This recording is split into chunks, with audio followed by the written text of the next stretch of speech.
Okay, binge eating. Let's talk about it. I didn't binge yesterday, but I definitely didn't stick to my goals. I went to In-N-Out. If you don't know about In-N-Out, man, their fries alone, their animal style fries, are like 700 something calories. And then I had a double double, the one wrapped in lettuce though. See, like I started off with the one wrapped in lettuce, and then I went and ordered fries, and then I went home.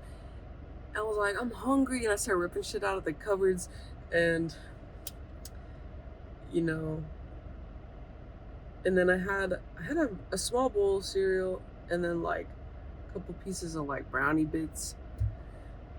Um, Not my finest moment. So I wouldn't classify that as a binge, but it was getting there.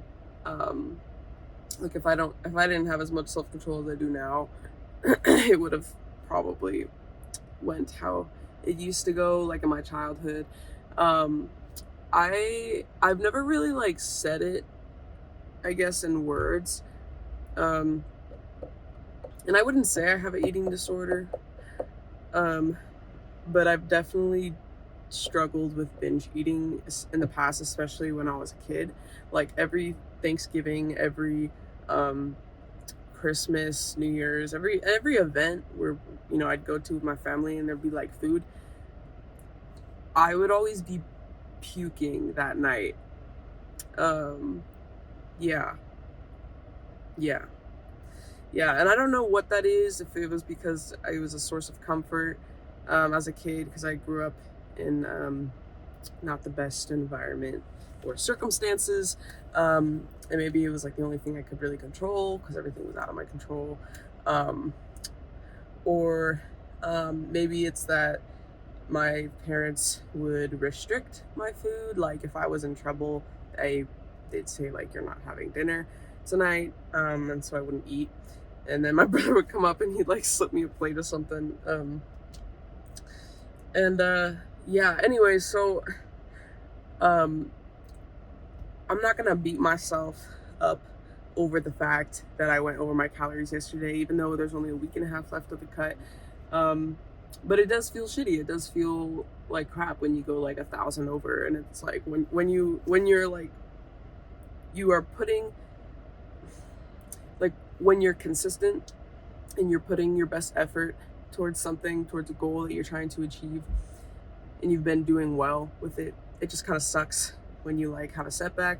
But setbacks only exist or occur when you've been consistent and on a roll. So with that, I'm not gonna trip. And if anything, it just fed my muscles. So today's gonna be a pretty sick, pumped up chest day. um, but yeah, so for anybody watching, if you struggle with binge eating or food restriction, etc., if you have a slip up, the next day just carry on like normal. Like if you go over your calories, for example, you binge eat, let's say, and the next day, don't starve yourself.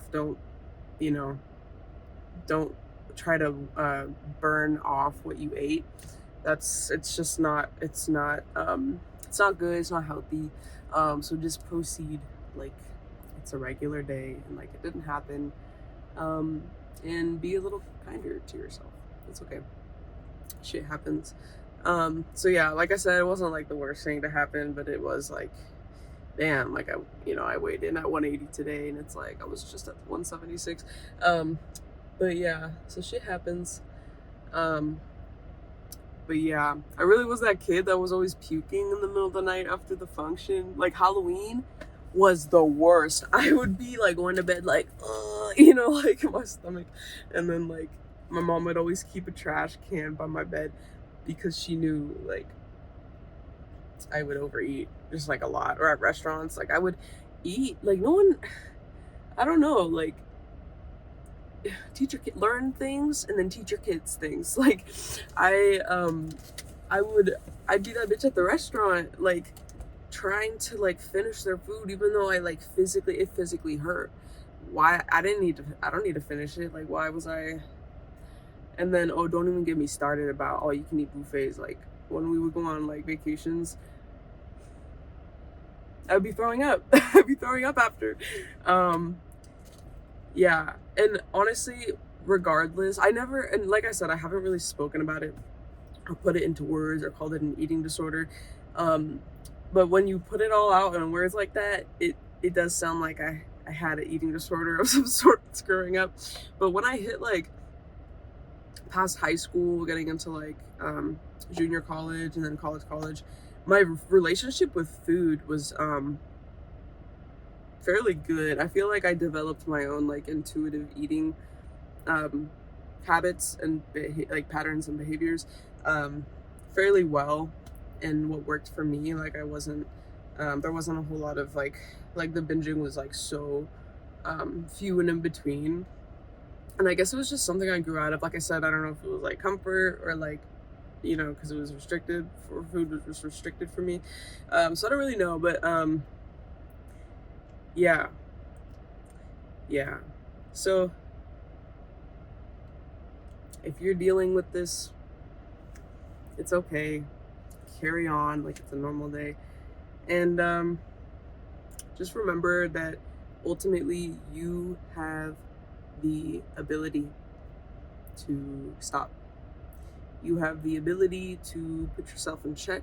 You have the ability to um, throw things away. You have the ability to live the life exactly how you want to live it, which um, sounds like what's the word, counter something, because like I think it can be classified as an addiction.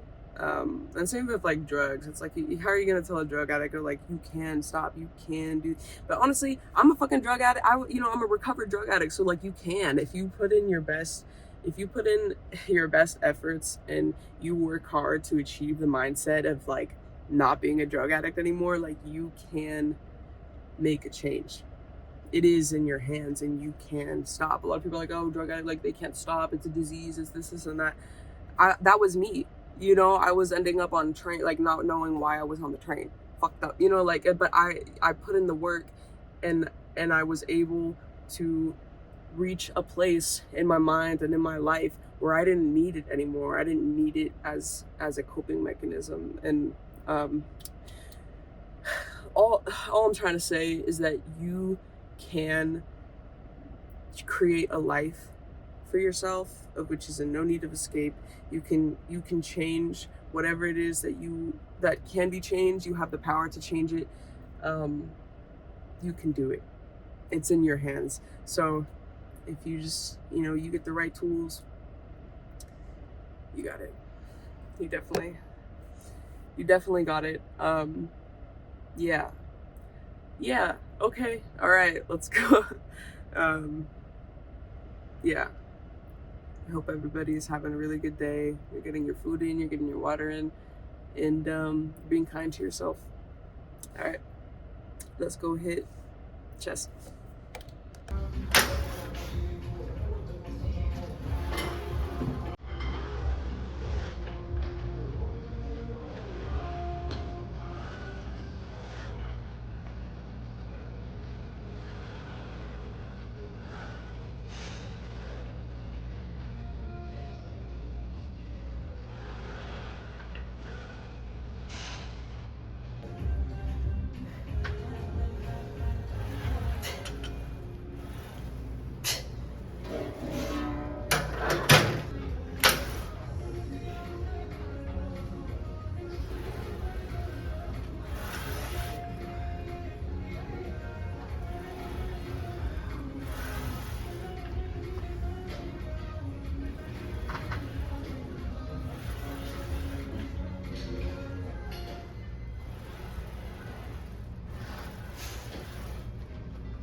Man, you even get a warm up? What's up? You even do a warm up? I look over and the next, like, go to go plates and then like my next later, I look over. Nah, fuck it. I'm just gonna see if I can hit my old PR or not. Nice. Oh yeah, dude. Yeah, 275 for now. I want to see if I can go a little heavier. And I'm like, I was fighting for my life under that one. I don't know if I want to go heavier. Maybe 2.5 pounds on each side. You definitely probably good. Alrighty.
Alright, so I just did 2 sets of the cable shoulder exercise. I didn't really feel like filming it. It's kind of boring.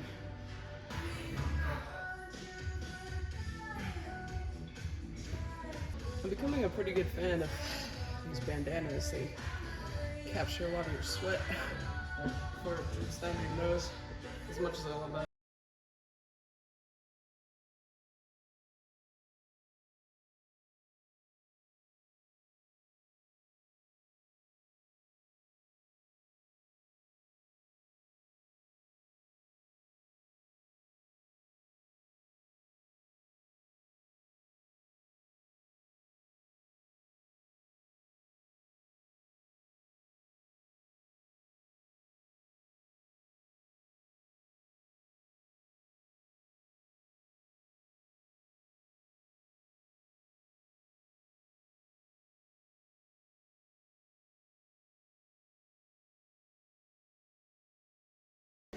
I think I jumped into that set a little too fast. Still fatigued from the cable movement. It's a really good stretch, really good time under tension.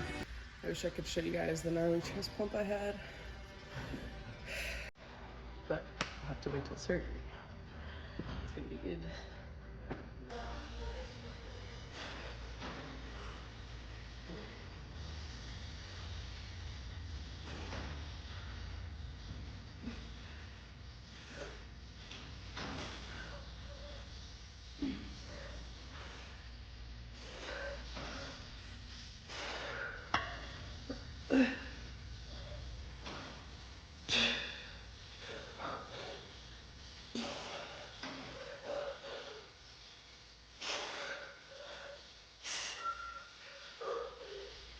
I